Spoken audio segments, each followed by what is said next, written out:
নাজিৰাৰ প্ৰান্তে প্ৰান্তে ঈদ উল ফিতৰৰ পূৰ্ণ প্ৰস্তুতি। বৃহস্পতিবাৰে ইছলাম ধৰ্মাৱলম্বী লোকসকলে উদযাপন কৰিব পবিত্ৰ ঈদ উল ফিতৰ। ত্যাগ আৰু ভাতৃত্ববোধৰ প্ৰতীক ঈদ উল ফিতৰ। ইছলাম ধৰ্মাৱলম্বী লোকসকলে সম্পূৰ্ণ এমাহ দিন উপবাসে থাকি পবিত্ৰ ৰমজান মাহৰ শেষত অতি উলহ মালহেৰে উদযাপন কৰে এই পবিত্ৰ ঈদ উল ফিতৰ। ঈদ উল ফিতৰ উপলক্ষে অসমৰ বিভিন্ন প্ৰান্তৰ মছজিদ আৰু ঈদগাহসমূহ এতিয়া আটক-ধুনীয়াকৈ সজাই পৰাই তোলা হৈছে।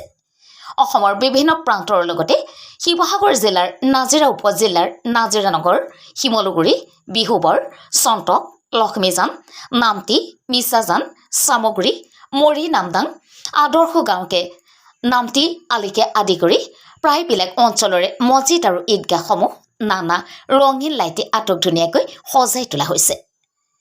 নাজিৰাৰ পৰা দিলীপ হাজৰিকাৰ ৰিপৰ্ট, অসম ৰিপৰ্ট।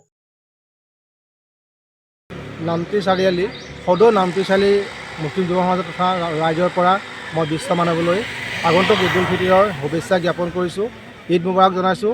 আগন্তুক ঈদ উল ফিতৰৰ বাবে সদৌ অসমৰ বিভিন্ন ঠাইৰ লগতে নামতি চাৰিআলি, চামগুৰি, আমগুৰি বিভিন্ন ঠাইত ঈদগাহ আৰু মছজিদসমূহ নামাজ পঢ়িব পৰাকৈ খুব সুন্দৰকৈ আটক-ধুনীয়াকৈ সজোৱা হৈছে। যুৱকসকলে ৰাতিদিনে কষ্ট কৰিছে। ৰাস্তাৰ দুয়োকাষে বিভিন্ন ধৰণৰ ফুল লগাইছে, বিভিন্ন ধৰণৰ লাইটৰ ব্যৱস্থা কৰিছে, যাতে খুব সুন্দৰ এটা পৰিৱেশ হয়। তাৰ বাবে সকলোৱে দিনে-ৰাতিয়ে কষ্ট কৰি আছে।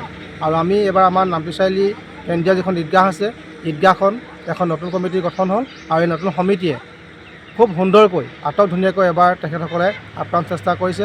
খুব সুন্দৰকৈ ঈদগাহখন সজাইছে, আপোনালোকে দেখিবলৈ পাব। আৰু সমূহীয়াভাৱে আমাক পঢ়িবৰ কাৰণে সকলো আল্লাহৰ ওচৰত দোৱা কৰিছোঁ, যাতে আগন্তুক আমাৰ যি ঈদ উল ফিতৰ নামাজ আহি আছে, সেই নামাজ যাতে আপুনি আল্লাহক আমি সম্পূৰ্ণ সকলোৱে আমি আদায় কৰিব পাৰোঁ। তাৰ কাৰণে আমি আল্লাহৰ ওচৰত ভগৱানৰ দোৱা বিচাৰিছোঁ। খুদা হাফেজ।